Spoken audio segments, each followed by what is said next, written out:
A new electric car under $13,000. That's right, coming to the United States in just a few months from a brand you've never heard of, but I promise the name sounds delicious.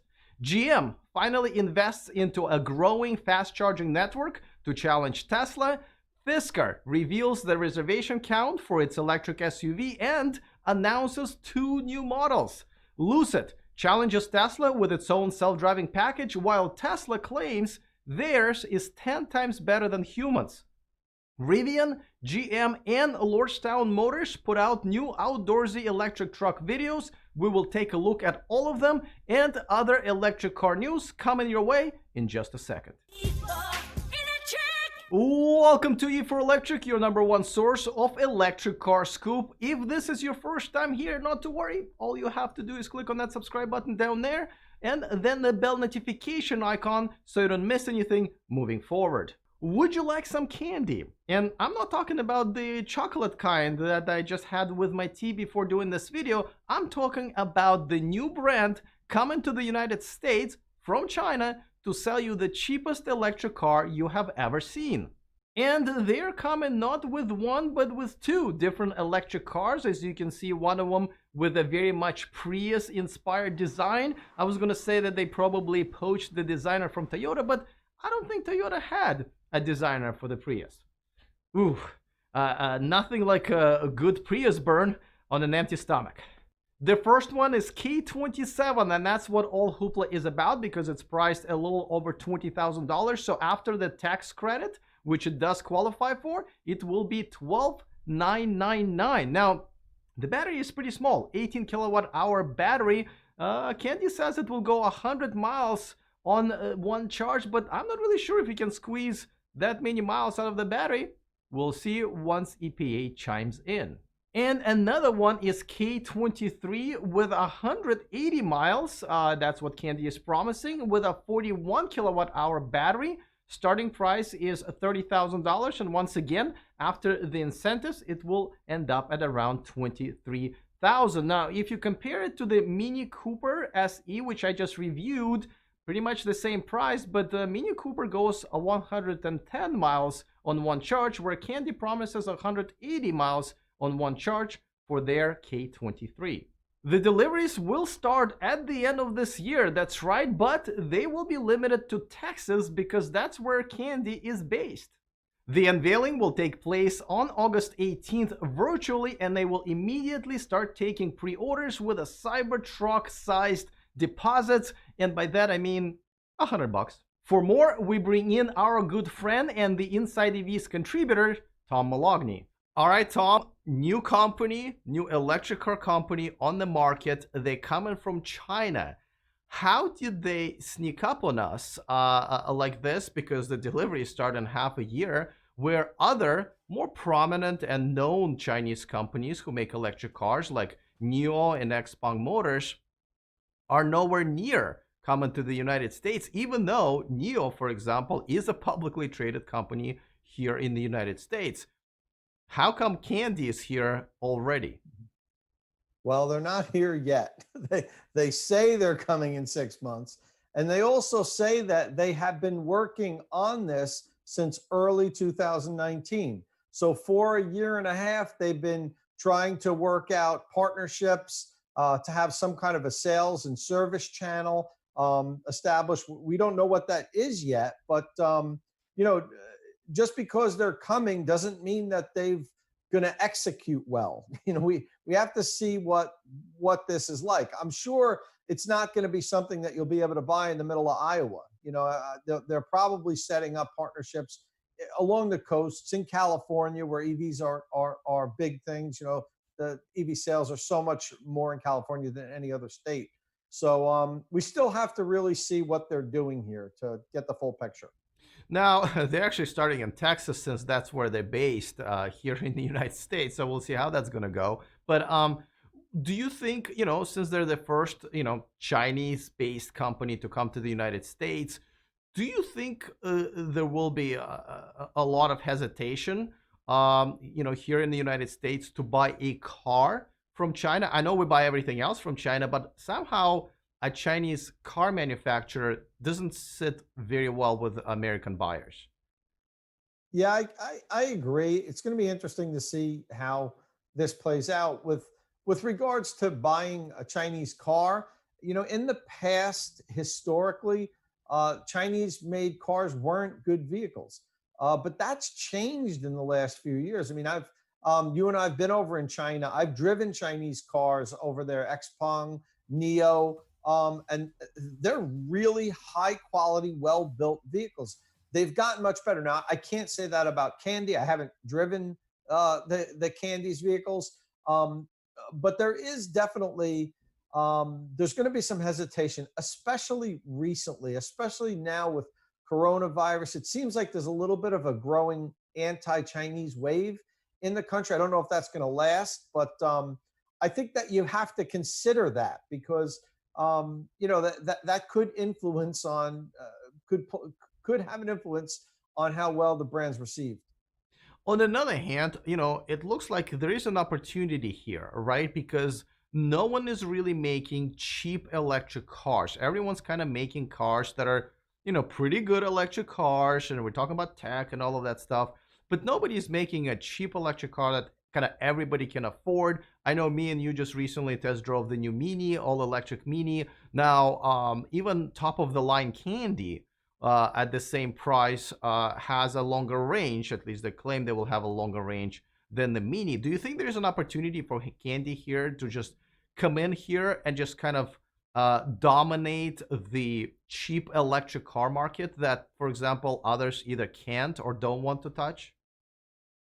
Well, there's an opportunity, but how big is that cheap electric car market? The smart electric drive was available at a fairly reasonable price for a while, and they didn't sell many of them at all here.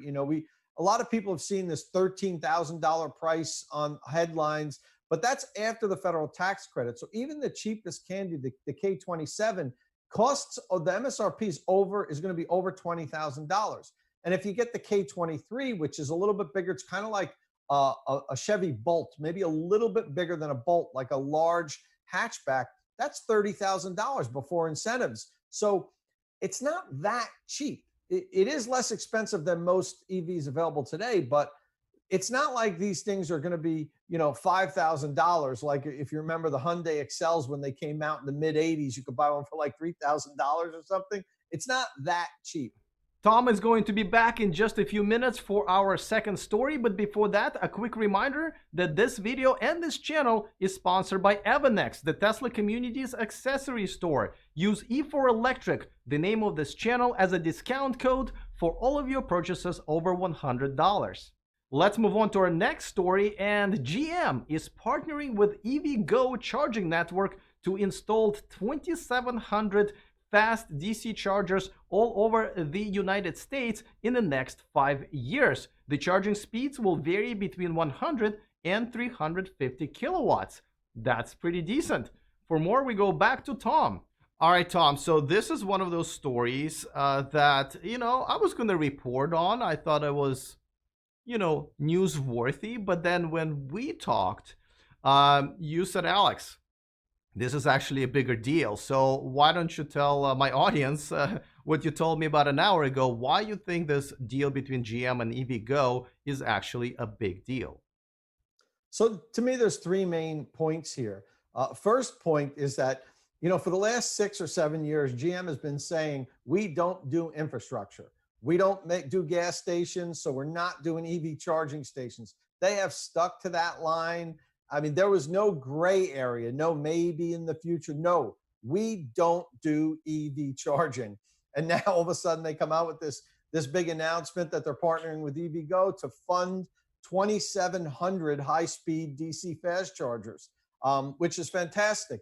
That's point number one. Point number two that's important is that these are all going to be, as I said, high-speed DC fast chargers, 100 kilowatt or 150 kilowatt up to 350 kilowatt DC fast chargers. Now, the majority of EVgo's network currently are 50 kilowatt DC fast chargers. So that's a big jump. EVgo now is taking out their next generation of charging, and it's going to be ultra high speed charging, which is what we need. And the third point is hidden in the press release is that there's going to be an average of 4 charging stations at every site. The majority of EVgo's sites currently is one single 50 kilowatt DC fast charger. If you pull up and someone's using it, like I have in the past with my i3, you're out of luck. You're waiting for 40 minutes until the person unplugs. So having the minimum or the average of 4 of these high-speed charging stations is a big deal. And that's really the minimum, I think, for DC fast charge sites from now moving forward. The minimum should be 3 or 4 stations. Really should be 6, but the minimum should be 4. So I'm happy to see that they're doing that. Now, 2,700 chargers, that's a lot, but it's over 5 years. Isn't that kind of slow? Granted that, Tesla Supercharger network and Electrify America network is pretty mature. Yeah, it's probably a little slower than the pace that Tesla is moving at, and also Electrify America. Electrify America is installing nearly 100 stations a month now. But that said, it's not bad. You're looking at over 500 charging stations per year, which, more than 10 stations per month. So, you're looking at 2 to 3 sites installed per week from now for the next 5 years. Is it breakneck speed? No. Is it a good clip? Absolutely. So, I'll take that any day of the week. Between what EVgo is doing now with GM and Electrify America is going to continue their DC fast charge proliferation. We've got ChargePoint out there trying to get more into the DC fast charge game. They've been primarily level 2 charging, ChargePoint. I think we're in good shape. I think in 4 or 5 years, we're going to have national coverage. We're going to be able to pretty much go anywhere you want to go in this big country with an electric vehicle. All right, now what I'm trying also to figure out, what is GM kind of getting out of this? Because EVgo network is a network for any electric car. So, and it looks like they won't even be giving discounts to GM owners, car owners. So they're helping to build out a network that will essentially enable other car companies, put out and support their electric car. So kind of an odd move, or do they benefit more than others? So we don't know the details yet. I'm sure that there's some benefit there for GM. And you had mentioned that they don't even get any free charging. We don't know that yet. You know what? That might get announced coming up soon. That all of a sudden GM vehicles get a year free charging on EVgo, or that could happen. This isn't the first time a manufacturer has partnered with a network to do something like this. If you remember back in 2015, BMW and Volkswagen together partnered with ChargePoint to install the East Coast and West Coast express charging corridors, where they installed DC fast chargers up and down the East and West Coast. Nothing to this scale, because we were talking about a total of, I think on both coasts combined, it was about 110 to 120 DC fast chargers. So much smaller scale, but the automakers do see value in investing in DC fast charge infrastructure for their customers. They want to sell these cars. They want to be able to tell their customers, you can go wherever you want. Not, buy this $75,000 Cadillac Lyriq and, you can drive in your tri-state area, but you can't go out to Pennsylvania or Ohio. You won't be able to make it. Who's going to buy the car? So, they have value in supporting infrastructure. And that's why it was so surprising for years. GM was so adamant that they were not going to support infrastructure. Don't forget to subscribe to Tom's channel. That's right. He has his own YouTube channel. I put a link in the description of this video. And now let's move on to the next story. And this is one of the 3 electric truck videos that we got to see this week. And the first one comes from Rivian. In this video, Rivian wanted to highlight that they're creating a truck that's going to be good at both on and off-roading. Now, that's a bit of a challenge because usually the trucks are either good at on or off-roading. Rivian is going for both. This reminded me of a conversation that I had with Rivian's CEO RJ Scaringe in the beginning of this year, where he explained the technology that they're using in order to create that experience, and that's how they also came up with the now famous tank turn. Now, one of the features that you guys recently released is the tank turn. How did it come about? I love it, by the way. I love it. But how did it come about? Did you guys think of it ahead of time and were able recently to execute it, or you figured, hey, we got motors on each wheel, might as well have some fun? Well, the quad motors, 2 motors per axle, 1 per wheel. The big driver on that was to allow us to have precise torque control at each wheel. So every wheel we're precisely controlling the torque real time. So if there's slippage, if there's snowy conditions, wet conditions, gravel, the vehicle's incredibly stable.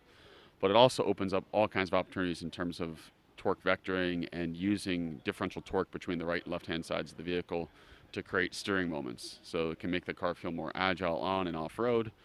And really the most extreme embodiment of torque vectoring or using that differential torque between the right and left-hand side is to spin the vehicle.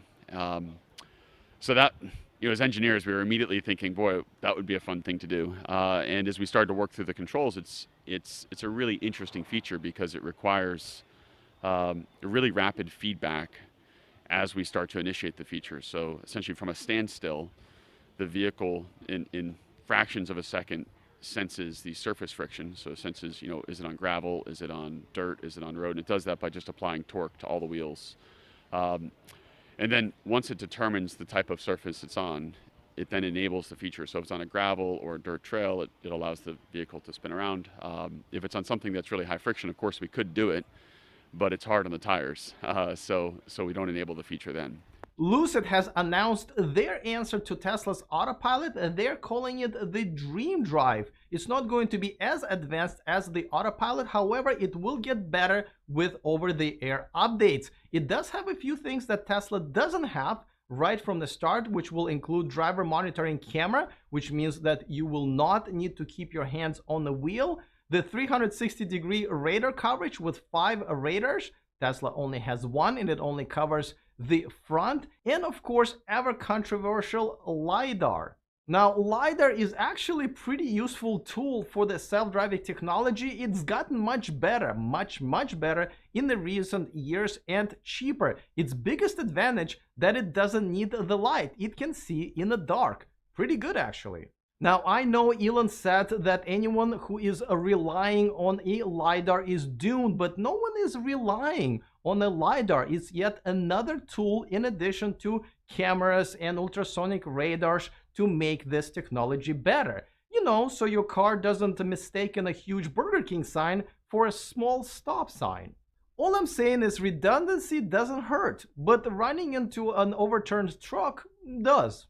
Don't forget that the official reveal of the Lucid Air is in the beginning of the next month. We've all been impressed by Tesla's Q2 earnings report, but now they have published their Q2 safety report, and they're claiming that the autopilot is almost as 10 times as safe as human drivers. Now, don't get me wrong, they are taking their autopilot data, which is mainly highway driving, and comparing it to highway and street driving, and we know that most accidents do happen on the streets, so the information is a little bit skewed. However, I don't think any of us would be surprised to know that even the early stages of the self-driving development software can do better than most of the humans. All you have to do is drive down the street for a few minutes. Fisker has a few interesting news for us, and now that they're public and have some money to actually take their electric SUV Ocean to production, we should probably pay more attention. First, it looks like the deal with Volkswagen to license their MEB platform is not done by the end of July as they originally planned, and they will resume the conversation later this year. Fisker has also announced that they have over 7,000 reservations with deposit for their all-electric SUV Ocean, even though it doesn't go in production until late 2022, which is actually not a bad number. Fisker has also unveiled a picture where we can see the Ocean and the eMotion, another concept that he has unveiled a few years ago, along the side with an all-electric truck and a sports crossover. I don't know if it's the right time to release any future models. I think right now everyone's looking for Fisker to deliver, hopefully with the MAB platform and all of the money that they got from the IPO and the latest funding to finally produce an electric car. One of the contributors to this channel and a manufacturing guru, Sandy Munro, has revealed that he does not believe that the Model 3 and the Model Y share 75% of the common parts, as Elon Musk claimed. So what is the percentage of the shared parts according to Sandy Munro? Well, he revealed that number to me in my interview, which I will air next week and the week after that in 2 parts. So if you haven't subscribed to this channel, this is a pretty good reason to do so, because he is here every month. But here's the part of that interview where he gives us a good clue. They said 70 or 75% is the same. I don't think so.